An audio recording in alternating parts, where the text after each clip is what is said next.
Tauzimuga adab Maldiv Shai India Tapurar Pode Kauma Shukurai Maruhaba Tauzimuga adab Maldiv Shai India Tapurar Pode Kauma Shukurai. Hello, and welcome to another episode of the One Sacred Pause podcast. I'm your host, Jessica, and today I am speaking with Charlie Williams, who is a really inspiring, interesting individual. She is an Ironman athlete.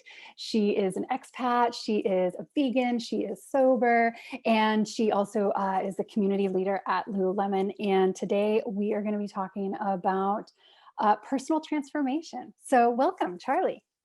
Thank you. That was a lovely introduction. I'm so happy to be here. Thank you for having me. Yes, you're so welcome. I'm happy that you reached out to me about being a guest. We've known each other since since before Lululemon opened, actually, and so it's really awesome to have a conversation with you and talk about your story and talk about, I think, what's behind your story, which is the journey that many of us have taken ourselves in terms of the emotional journey of how we navigate challenge in life and how we overcome challenges. And so I think that's just such a cool common denominator that all of us understand. Do you want to maybe start us off and just share a little bit about what your journey has looked like in the last, 6-7 years or so, and where you're at now? Yeah, I'd love to. And I think the interesting thing was I didn't really realize my journey was a journey until very recently. And I was like, oh, okay. So yeah, touching on that, what you said in the intro. But so my journey actually started 6.5 years ago when I was in a field at a festival in London. And I was actually, I was definitely what you describe as a party girl back then.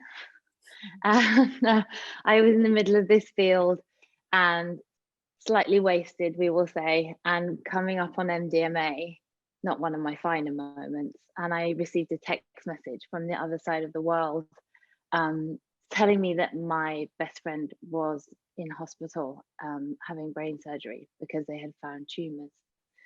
So while my physical body was flying high, this like horrendous traumatic message hit me, and it was such a, I think the word savage is the only word I can use, like such a horrendous experience. And that evening didn't get any better, surprisingly. And the next day I woke up and I was like, I can't do this anymore. Like, I can't be this person. And yeah, it was just such a strong, like, what are you doing? Like, where are we? And yeah, from that point on, I was like, okay, I will never ever touch drugs again. Like, they are done. That's in the box. And from that point, I just set about setting my life straight. And I just decided, like, okay, we got to make changes. What are we going to do?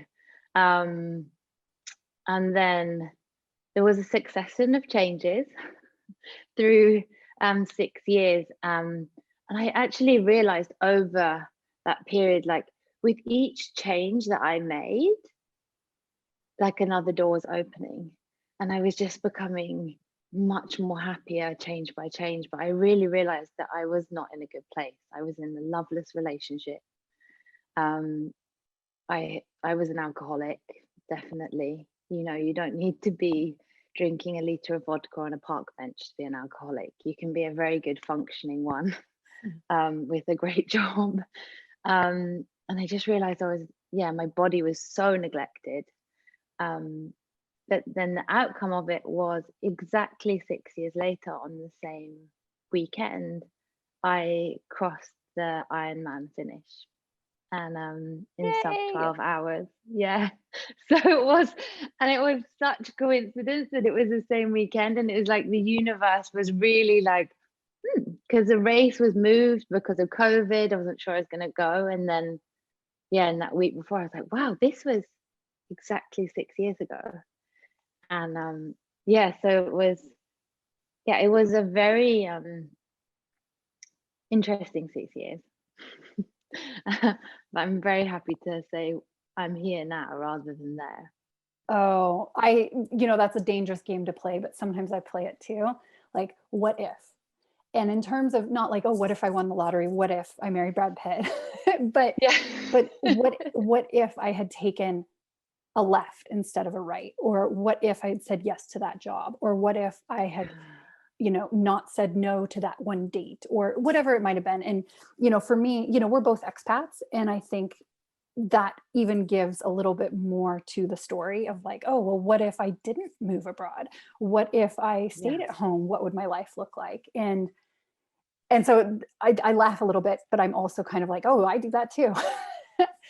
But I think what your story really shows, and that I love so much, is that, that was a hit of intuition that you got when it was coming down from the party, and it's like, okay, no more, this can't go on. And that internal dialogue of like, okay, well, if I can't do this anymore, what next? What has to change? What can no longer remain the same? And having that conversation, I think, requires a lot of honesty, and being honest with yourself is probably, I think, one of the most difficult things that you can ever do, because there's nowhere to hide. And when we are in relationship with other people, we can always present like a slightly different version of ourselves, a slightly different, more shiny, faceted side. And so it's easier to kind of sweep the really raw parts of who we are under the rug.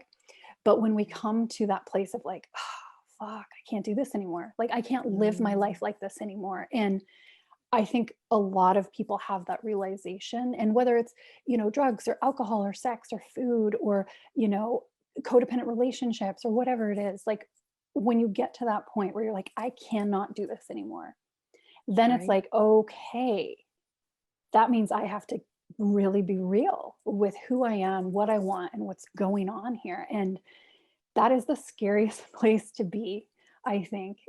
And when you're in that moment of radical honesty with yourself, it's this big, like, okay, what comes next? Like, are you going to actually follow through and make a change? Or are you going to think about it for a while? Or are you going to be like, yeah, I wish I could change, but I've heard this one before, it's too late. I'm too old.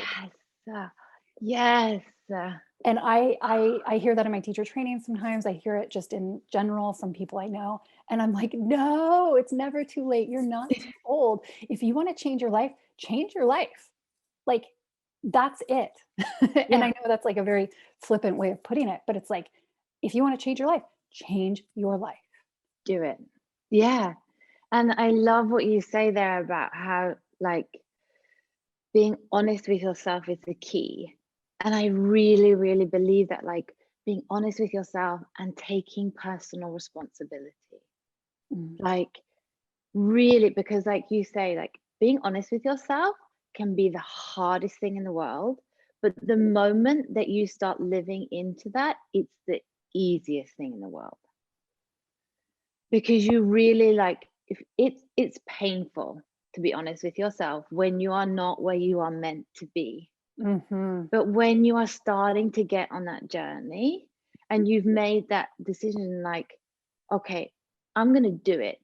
From that moment when you say, I'm going to do it, and you stay in that place where you're honest with yourself, life becomes a lot easier. So it's like, it's that initial fear of being honest with yourself. But I think the moment that you step into it, you're like, oh, okay, actually, yeah. So, okay, I'm going to do this. Like, and yeah, I feel like that. I hear that a lot from people as well. Like, oh yeah, but I couldn't make that change. I'm like, why? You just decide. And something that I love to say is like, dreams come true the moment you decide they do. It's you can do it. Like, there's nothing that you know, if you sit there, like you say, in your honesty, in your truth, and if it's something that's really important to you, you are like, the universe is going to support you there. Yeah. Well, and it comes back to this idea of being in alignment with your intuition. And you had said that, you know, as soon as you started making these changes, things got easier, doors started opening. And for me, what I hear when you said that was that it's just, you were taking the steps forward in your life in the way that you were supposed to. And that doesn't mean that you knew you were doing it. It just is, when things are full of ease, not easy, but full of ease, and there's a little bit of a rhythm and a little bit of fluidity to how things unfold in your life. And in terms of maybe the people that you meet, or the job interview you go on, or the opportunities that come your way, or the relationship that comes your way, or friendship that comes your way, then that's when it's like a little like green flag. Keep going, keep going, keep going. Like you're on the right Yes. path. You're on the right path. And I think that's how, one way in which we know. And when we come back to this inquiry piece of like, okay, who am I? What do I want? What's important to me? You know, it takes a lot of courage to be in that place, and then to have the follow through of the actual action behind that to make the changes. But when we do that, all of a sudden it's like, oh, yeah, there's this freedom that comes with being courageous enough to be who you are, without having to like put on or pretend or fall into line, or, you know, to me, that's actually the saddest thing, I think. And I did this for a long time, and I still sometimes struggle with this to some degree, but societal pressure is a strong force. The pressure Yeah. we get from our family and our friends of who they think we should be, or the job we should have, or, you know, you and I have talked privately about this. If you have kids, when you have kids, Yeah. you know, all this stuff comes into play. And it's like, it to some degree can almost become overbearing. And you're like, well, it becomes so hard to fight for who you are, because it's just easier to do what people expect of you. Right. Yeah. And then that's what feeds into that fear of being who you are, and being honest about who you are and what you want. And, you know, if a relationship doesn't work, nobody likes breakups, nobody. But somebody No. has to do it if it's not the right relationship, or if it's the job, you know. And if it's, maybe you're making $200,000 as a doctor, and yet you're still like, this is not what I'm meant to be doing, or this is not what brings me the happiness on that deep cellular true level. And it's like, okay, you walk away, become a baker, whatever your passion is. And I don't mean that like, okay, everybody listening, go quit your job and become a baker. I mean that in a like, okay, maybe start asking yourself these hard questions about who you are and what you're meant to do. And, you know, 80 years on life, or 80 years of life on this earth seems like a long time when you're young. And then when you start actually like thinking about this stuff, you're like, oh my God, 80 years is nothing, or 90 or 70, or how much time you have. And so it's like, I love this. I talk about this in yoga philosophy all the time. What happens then is there's a sense of urgency, and the Mm. urgency is now. You have to make a change in your life now if something isn't working. And that doesn't mean be reckless or irresponsible and like quit your job tomorrow and break up with your partner and be out on the street. It means like, no, start the wheel, start the process in motion to make the changes that you need to do. And maybe it'll take you a year to find a new job, or to move to where you want to be, or to get a divorce, whatever it is. So I like that idea of intuition being the guide. And it really sounds like from your story, that's what happened for you. It was like the intuition, like things started like progressing in a really positive manner. Yeah. And I think, you know, when like 6 years ago, I had no idea that it would be a domino effect that would lead me to Ironman. I had like, that was, if you'd asked me back then, like, you're going to fulfill this dream and you're going to feel like this and you're going to be this person, I would have been, I honestly was like, yeah, good one. I had no idea. And it's like you say, it can be, it's just small changes and following that intuition all the time and picking up on signs and things. Um, and like you said, like, society actually, I was out running. So I was out running one day and I was having the time of my life. I was just like, oh my God, running is so amazing. And I was smiling and people running past me thinking, she is a lunatic, or like Phoebe from Friends, you know, in Yes, that scene. I do know. And I was just having like, I had this amazing feeling in my body. And I just had this flashback to when I was 12 years old and I used to run cross country. And I used to run the girls cross country, the boys cross country, and the years above me because I loved running. And that was my thing. It gave me so much joy. And then I grew up. Like I went through my teens, I went through my 20s, and I lost this joy. And society, like through society or through whatever it was, but I was drawn in different directions. But I was always meant to be running. Like that was my thing, was like whatever, I managed to find my way back to where I was meant to be. And I did have to close the door on a lot of what society thinks that you should be doing. Like my parents, for example, when I told them like I'm gonna stop drinking because I'm an alcoholic. No, you're not. Like, don't be silly. And I'm like, no, but like I have a serious problem. I have to stop. And they're like, oh, okay. They didn't get it. But at the same time, I was like, I can't be that person anymore. I can't, like, I've tried so hard to have 1 or 2 drinks. It's always 45. So I have to close that door. I have to move away from those friends and that circle that I'm in to fulfill who I really am. And then I got like the joy of finding exercise again, finding running, and having that like instinctive feeling, like when you really feel like, you must feel this with yoga, when you're just like, joy is like beaming from your heart. And there are a lot of hard times when you are going through those changes, when you are explaining to your friends, your parents, or whoever it is, like, I don't want to be that person anymore. And they've seen you for years be that person. So maybe those people will come back at you and be like, what, are you sure? But if you know, and you, like you say, feed through your intuition and you know it's right for you, it's really important to stick with that, because great things will come from it. It's just having that strength and courage to really sit in it and really hold on to it. Oh, I love that so much. It's really inspiring to hear you say that, Charlie, because I know for a lot of people, being able to say, with drinking, for example, which is so prevalent in our society, it's part of every social gathering and function. And, you know, to be able to be like, no, no, no, no, no, listen, like this is what I am telling you. I don't want to be this person anymore.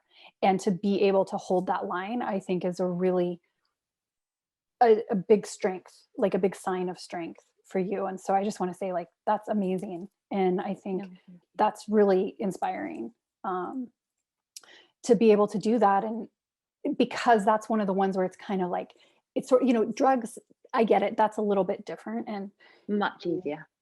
you know, well, it's depending on the circle that you're in, drugs are either acceptable or not acceptable. And in general population, they're not acceptable. So it's easier to be like, okay, and put a distance there. Alcohol's a lot harder because it is everywhere. But hearing the rest of your story about like, yeah, be who you were meant to be. And then all of a sudden, like you found that joy again. And that's one of the things that I really like to consider for myself and to encourage other people in my trainings to think about is, we talk about this idea of dharma, and that is your soul's purpose. Like, why are you on this earth? What are you here to do? It ties into karma, the lessons you're here to learn. And when we're confused about our purpose, because we have heard all these mixed messages from society and media, and okay, you go to university, you get a job, you climb the ladder, you get married, you have kids, da da da, game over. That's what we're told, right? Yeah. And that box is so small, it's so limiting, it's so constrictive, that for many of us, especially I think those of us who really have a connection to spirit, whether that connection is small or big, that connection is always there. And through the correct practices, through the correct action, we can strengthen that connection to spirit. so that hopefully we're feeling more fulfilled, more peaceful, more joyful in our life. But Yeah. sometimes people ask, the starting point is like, well, where do I begin? How do I find this joy? Like, I want joy. And one of the practices that we do is to actually remember what we love to do as a child, like what brought you a lot of joy as a kid. And maybe some of those things aren't going to translate into our adult life, like, you know, doing cartwheels in the lawn. Like, you probably can't do cartwheels forever as an adult, but maybe you can start to use your body in a different way, like have more free form expression through movement, rather than like the constrictive, like, okay, this, you go to the gym and you lift weights and you work out that way.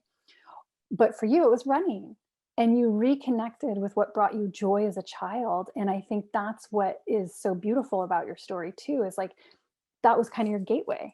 And then you're like back into truth, back into connection with yourself. And yeah, you're right. Yoga and for me, skiing, also downhill skiing, as was my number one love, way before yoga, before I found yoga. And for me, there's something, and I know you're going to absolutely agree with me on this one, but when you're able to move your body in nature and breathe and be alone, like when it's a powder day and I'm just skiing by myself down a run and I just hear the snow gently falling and I can hear my breath, and then I'm just like, that is my bliss. Or it does also come for me when I'm in the middle of like a challenging yoga flow and the music is like spot on and everything just like kind of comes together. Like, I feel strong in that moment. My breath is fluid. The beat is pumping. And I'm like, yes, this is it. Like, those are the two things where I really feel the most alive in my entire life.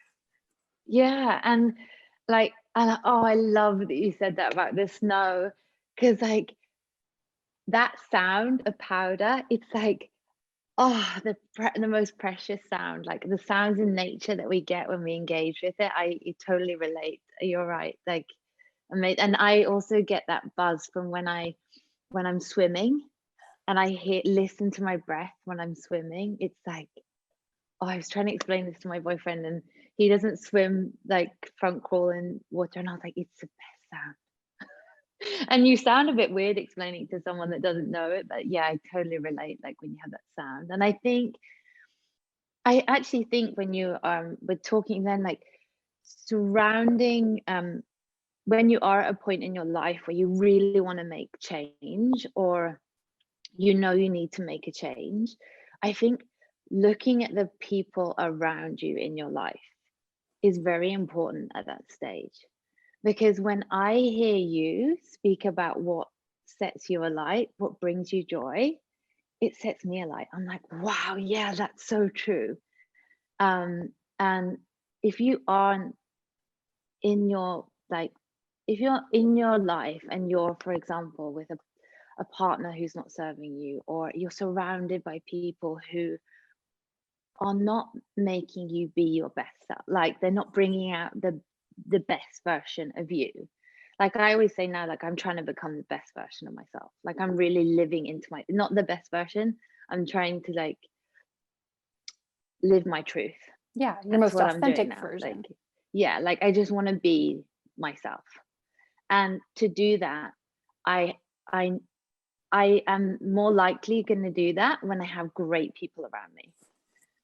Like people that want to go out and go bike riding or get inspired or excited about the same things that you do. But if you're surrounded by people who also are, maybe a bit stagnant in their life, and they're also, not taking personal responsibility, like it's very important to look at those relationships and be real at that point. And I had to do this, and like, is it healthy for me to stick around you? And just have that honest conversation. And like, and it's really okay if you're trying to save yourself or make a change for yourself to end relationships, or just park them and be like, I'm not sure this is okay for me right now. And I think that's an important practice when you are going into an area of change or trying to give yourself a little bit more in life. 100%. I mean, when you are making these changes, it takes so much effort and so much energy that you have to be supported by the people around you. And I don't mean supported by like, oh, we're your family, we're going to love you no matter what. I mean, supported energetically.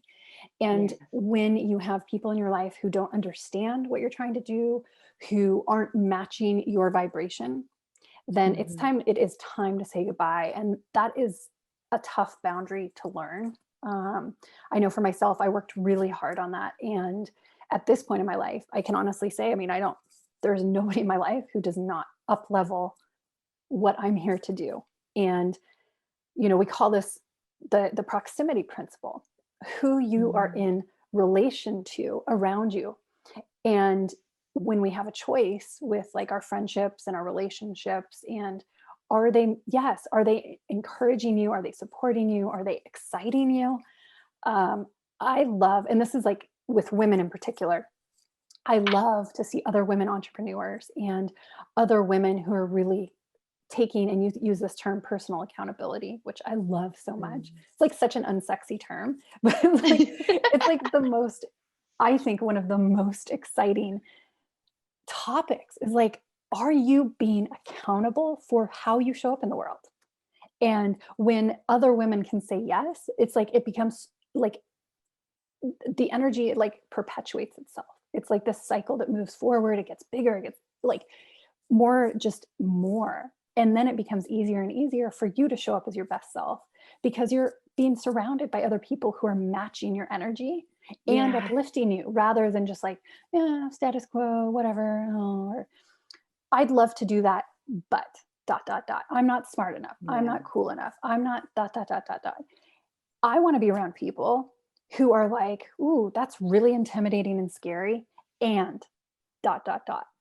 and I'm going to do it, and I'm going to ask for that raise, and I'm going to reach out. Like, that's what I like. Like, those are the people I want around me. Like, go for it.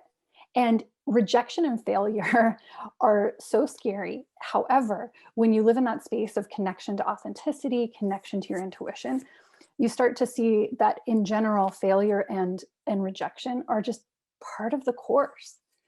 If you got a yes in every single area of your life all the time, how boring would you be? Yeah. And also, like, are you, and it's kind of terrible to say, but like, if you're always, are you pushing enough? Are you pushing your boundaries enough as well? Like, it's totally okay not to make it, like, it's very okay. And on my journey, like, yeah, there's times I've slipped up, there's times I've felt like, and that's okay. Like, I'm vegan, for example, but I love cinnamon buns. And I did not eat them for 1.5 years because I couldn't find any vegan cinnamon buns, and it was bringing misery into my life. So I was like, I'm just going to make that exception, let it go. Yes. And it's like, yeah, that's fine. And like, there will be areas, like when I was training for Ironman, there were days I just didn't want to train. And, I would just sit and be miserable the whole training session. And afterwards, I was like, actually, you probably just shouldn't have trained today. And that would have been better for you. Or like, there's so many, and there's been times like I tried to get sober so many times, and I was like, okay, this time it's going to be this month, it's going to be this. And I just had to come to terms with like, if you do a week, that's great. And then a week turns into 3 months. And then it's like, it's okay to fail. It's okay that stuff doesn't always go your way. But as long as you stay focused, and like you said, as long as you're like around those people who, if you do get a no or a rejection, you're around high vibration people. They are the people who are going to be like, don't worry about it. It's good you tried. Exactly. Versus the people who are like, oh yeah, I knew that happened. Mm-hmm. Yep. So it's like, yeah. And that's the thing. Like, I don't have any of these people in my life, and I doubt you do either. But they are out there, the ones who are so miserable in their own life that the only way they can attempt to make themselves feel better is by bringing other people down and by being negative about everything. And I think when I see people like that, it makes me really sad, because I'm like, oh, your life could be so much better. But I think what it comes down to is this idea that the unknown is what creates the fear. And so sometimes the known, even if the known is miserable, or the known is painful, the known is still known. Like there's a name they can assign to that, versus the unknown, which is very like, I don't know what's going to happen. And it's too bad, because that space of the unknown is actually where the magic comes in, and where you don't know. Your life could go off the charts in terms of the most amazing dream life, and you don't even know it because you're too scared to give it a chance. And this actually was a really big lesson for me when I was going through quite a bit of a personal transformation in my late 20s, early 30s. And I've shared this story before, but I'm going to share it again. I was kind of dating this guy, and I really liked him, and he was not so into me. He was, and now he was definitely, I was trying to think of the term. He wasn't ghosting me. Oh, they call them like crumbs or something, like when somebody keeps you just hanging on. Anyways, he kept me hanging on. And then I found out why. It was because he was still in love with his ex-girlfriend. And his ex-girlfriend, I didn't know anything about. I knew who she was. And then I started hearing like, and I didn't care. I was like, whatever, it's in the past. And then I started hearing stories about her where she's like, oh, she owns her own clothing store. Oh, she has recorded an album and she's a musician. Oh, she's done this, she's done that.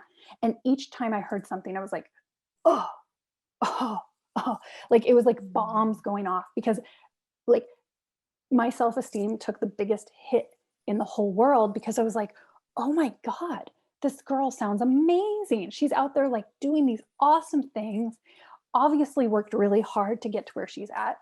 And it wasn't about the guy. The story is not about a guy. I want to be really clear. The story is about the girl who I've never met.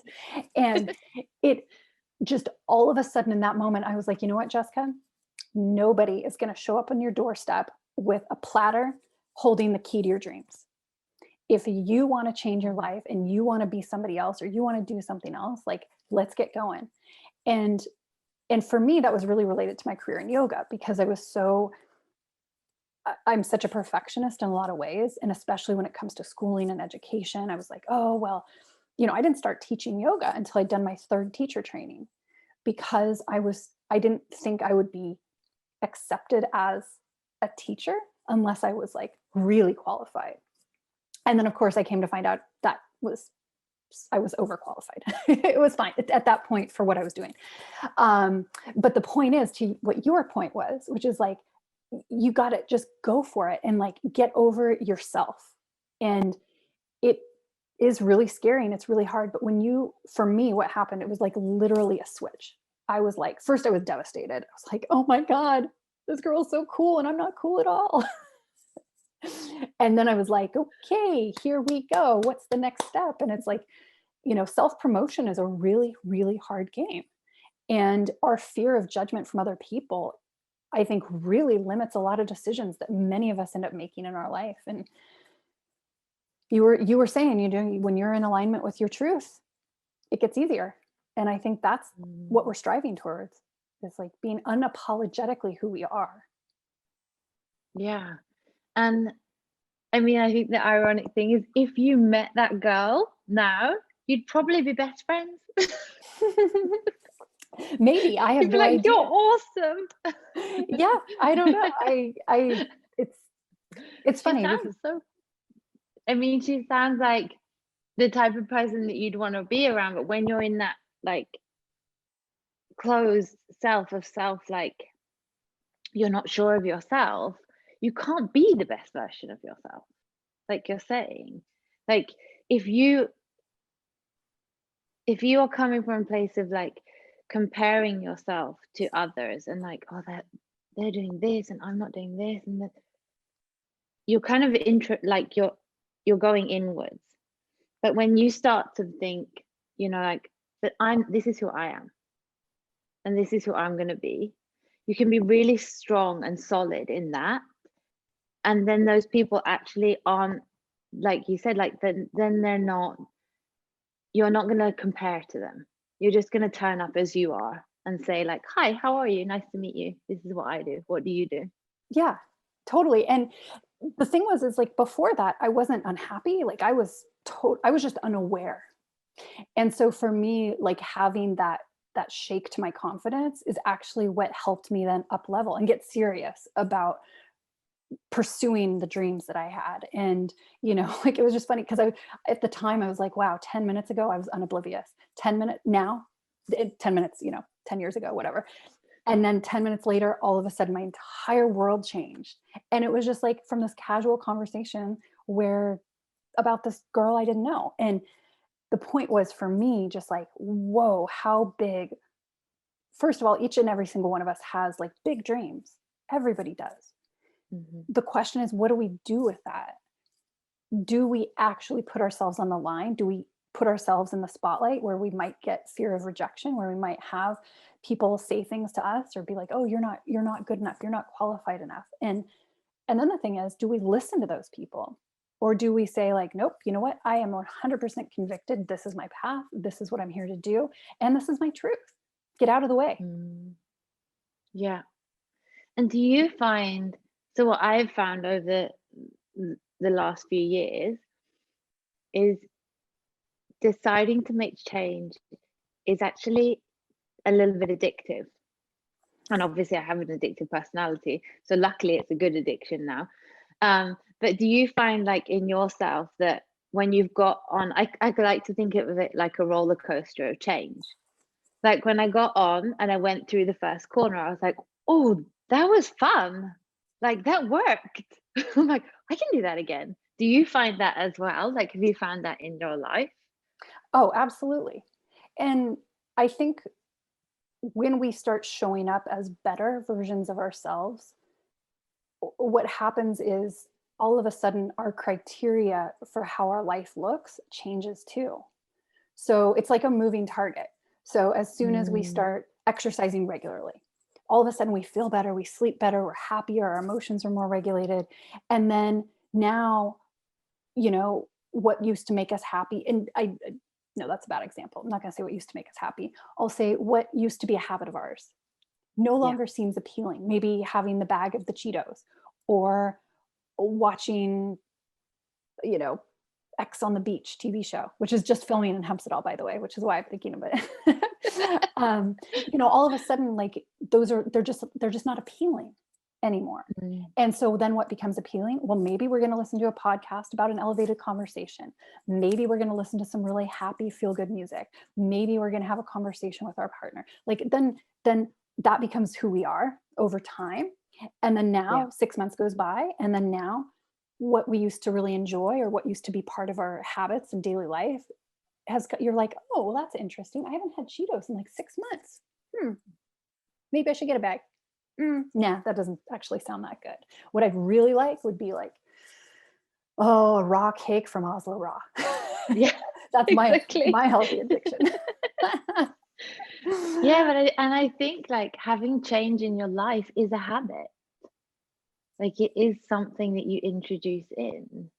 Like you say, it can be like, now when I'm thinking about myself, I'm like, okay, so I've elevated my health to here with the habits I have, which is eating pretty good, pretty clean, training for like 1 to 2 hours a day. And that's not for everyone. That's just my body like that. Like everyone is individual. But then I'm like, okay, so this is my lifestyle. This is my, like what I do now. And can I elevate it? Like, what can I change next? And being, like we said, in that place of truth. But it's like, instead of, I just want people to know that I think if you are in a place where you haven't made a lot of change for a while or haven't been reviewing things, that once you just get on that train, it actually does after a while just become so instinctive. And it's back to what you said in the beginning, like you just get like really follow your instincts and like, oh yeah, okay, yeah, actually, yeah, did you think I need to eat a bit more spinach? Or yeah, you know what I mean? And the funny thing is, spinach starts to sound really good. Like, oh, I'm like actually craving spinach or whatever it might be. It's funny. I do laugh about that. And, you know, I think about myself 15 years ago. And if you said I was going to be running a yoga school in Norway, be like, and my daily life, like the things that I do in my daily life, I actually, sometimes I like wish I had a little video camera, just like not like, oh, this is me eating food, but like just the small things, you know. I'll make a comment. I always joke with my husband. I'm like, oh, that's dead food. I'm not going to eat it. You know, and that comes from Ayurveda. I'm like, I don't eat dead food, meaning food that isn't high in pranic value or nutrition. And that's a type of comment where people would be like, okay, you're weird. Unless, you know, I'm like, where's my nausea oil, which is like the oil that you lubricate your nostrils with, that helps with a lot of different things, including headaches, vision, mental clarity. I love it. I do it all the time. But it's like, you know, if somebody was in my house, they're like, well, that's weird. What's nausea oil? Oh, it's the oil that I use to like lubricate inside my nostril. They'd be like, okay, you're crazy. But these are the things I do every day, all the time. This is who I am. And it's really funny because I love being able to evaluate the changes that I've made in my life. And I love it. I love who I am and I love what I do. And I love how I'm able to take care of my body and my mind in such a really uplifting way. And, you know, I'd be curious, and so for me, there are these habits that I've established that are going to be with me for the rest of my life. Like I have several non-negotiables I do every single day, no matter what. Tongue scraping and abhyanga every single day, always happens without fail. And then I add in other things when I have more time or whatever. But are there some changes that you've made that you know for sure are actually like permanent changes, rather than being like, oh, this is just like a stopping point and I'll up level this later? And you're like, nope, I'm done up leveling in this area. Yeah, that's a good question. I think eating vegan minus the cinnamon buns is definitely like 100% that's stamped in my life now forever. And I actually grew up with a lot of stomach problems, and the moment I started to eat plant-based, I think my body really loves it. I don't think it's for everyone, but yeah, eating plant-based for me just gives me it gives me what I need for my body to be in the state that it's in. I like definitely that. And being sober, I could never drink again. Like there are I mean, over this past year at COVID, obviously, I think I was walking home one day and I saw people drinking a glass of wine in the sun, and for a split second I thought like that looked nice, and then I just had this like, oh no, but then they'd wake up the next morning and they'd feel awful, and I was like, oh my goodness, this is where we are. Like I'm here in my life that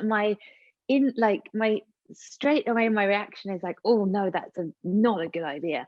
So eating plant-based and being vegan is definitely two things that I will always have.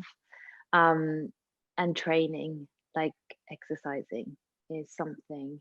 I don't have kids, as you know, Jessica, and I think for me it would be very naive to say to keep up the training that I have at the moment for the rest of my life, because I do train 1 to 2 hours a day, and I think if I get kids that might be a little bit harder, but definitely moving my body daily is something that is so sacred to me now, and just it fuels me.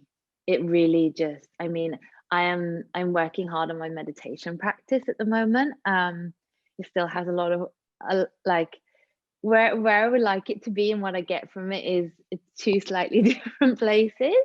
But I do like to say like my current form of meditation is just being on my bike or cross-country skiing or swimming. Like it just fuels my soul so much. I get so much happiness from it. Yeah, so those things I definitely would never want to lose. Oh, that's awesome. Is your boyfriend, is he into training Ironman? No, he agreed that he thought that was crazy. And I always will hold this against him, that I actually bought my ticket, and then I had an Ironman dream for a very long time, 10 years ago, I worked for a guy who did an Ironman, and there was something that went in my brain when he talked about that. And I was like, what is that? And it stayed there. And when I got to a pretty healthy place about 3 years ago, I was like, I want to do that. And my boyfriend was like, well, maybe you should try to run a marathon first before you decide this. And I was like, okay. But I did a marathon, but I hadn't done any triathlons before I signed up for Ironman. So it was my first one. But when I told him I'd signed up for it, he was like, do not expect me to do that with you. So he has a bike, and we go on beautiful, beautiful rides through like the most amazing roads in Norway. I'm so blessed to be here and appreciate the beautiful roads and tarmac. You become a bike geek even if you don't want to. Yeah, no, the Ironman dream was just mine. But he's an incredible support, and I owe who I am now and everything that's happened to me over the last 6 years. I owe him so much of that, just because he's always let me be me. Like, and really, I think was the first person who, he is a very non-judging person. I think it's one of his most beautiful traits. And yeah, I think at some points along our relationship in the beginning highlighted that my drunken behavior and turning up on his doorstep at 3 a.m. was not acceptable, which I thank him for now. But yeah, he's definitely nurtured me into this person I am today. So yeah, for that I will forever be thankful. But it's about finding that person who does that, who nurtures you but doesn't navigate you. I think that's really important as well. They see when you're thriving and they're there to support it, but they wouldn't try to like navigate you into that place. So yeah. And actually, you touched on something that I think is super important to highlight, and then we'll wrap up here in a few minutes. But you said something about, you didn't say it in these words. I can't remember exactly how you phrased it, but you alluded to the idea that you have to be kind to yourself, and that he was kind to you. And I think when we're talking about going through the process of transformation and how that requires this really radical honesty about who you are, and that's so scary, and that's so just a very painful. I think for many of us, it's an incredibly painful place to be, because you're removing every single shield, every single barrier, every single lie you've ever told yourself. Yeah. And when you get to that place, it's so raw, it's so unprotected, it's so vulnerable. And I think it's very easy for many of us to have the defense mechanism of turning to negativity and be like, see, this is why this happens to you, or, you're bad, this is that, the other thing, like, you don't deserve to be happy. And so that's the defense mechanism that comes in, because it's easier than being like, wow, oh my God, I am this beautiful, vibrant human who is in the process of expanding. And I think when we're able to change the narrative around what this experience looks like, I think transformation is always painful, in my opinion. True transformation, it requires us to literally remove the parts of ourselves that have atrophied, that are no longer helpful, that are holding us back, or clouding our vision from the heart. And the most important thing, though, is to remember that this process also requires a lot of compassion for ourselves, and like a lot of love, and a lot of like, hey, you're doing an awesome job, and changing that self-talk about like, hey, it's okay to make a mistake. It's okay to slip up. It's okay to rearrange the rules to fit you. Like, I loved your example of being vegan, but still having the cinnamon bun exception. Like, being able to have that kind of ebb and flow with your experience, I think, is what brings in that really kind state of like, oh, hey, you know what? I'm doing the best I can, and that's great. That's enough. And when we find the people who support us too, and like, be like, hey, you're doing a good job. Like, those are the people we want. Like, it sounds like your boyfriend is. And and that compassion piece, I just wanted to highlight because I think that's so important when we are doing this personal evolution. It's so important, and it's vital. Like, and a lot of the time, I like to think of that thing like, would you say the things that you say to yourself to others? And really, I had to tell myself this so many times. Like, would you speak to someone like this? Like, no. And it's a practice as well. Like, showing yourself love and showing yourself care, the more you do it, the easier it gets. And yeah, and having that real compassion for yourself. And from the moment that you decide to change, you've made yourself proud. From that point on, you've made yourself proud. So if you need to wake up in the mirror every day and say, like, I've decided to change, I've made myself proud. And then just hold on to that. Like, yeah, it might take you a year, it might take you 10 years, but you've decided, and just hold on to that and be like, yeah, I'm proud of that. That's awesome. That's really good advice. It's mantra is powerful, affirmations are powerful, and actually the neuroscience reflects and supports exactly what you said. Like, just, it's a practice, and the more often that we train ourselves to have these positive thoughts, or these positive pathways of thoughts, more accurately, then actually those paths get stronger and stronger and stronger, and then all of a sudden those negative thoughts are less frequent, and they're less strong, and they're less powerful. And then all of a sudden we're like, hey, you know what? I'm awesome. I'm doing a great job. I had a painful period in my life that was really challenging, and look at me now. Yeah, exactly. And you know what? Actually, the funny thing is, when you say this, like, our mutual friend Tracy, I talked to her and I said, like, yeah, I really want to start talking about my story. And she was like, what about Jessica's podcast? My immediate reaction was, no, I can't do that. Like, I can't. And then I put the phone down and I was like, so why?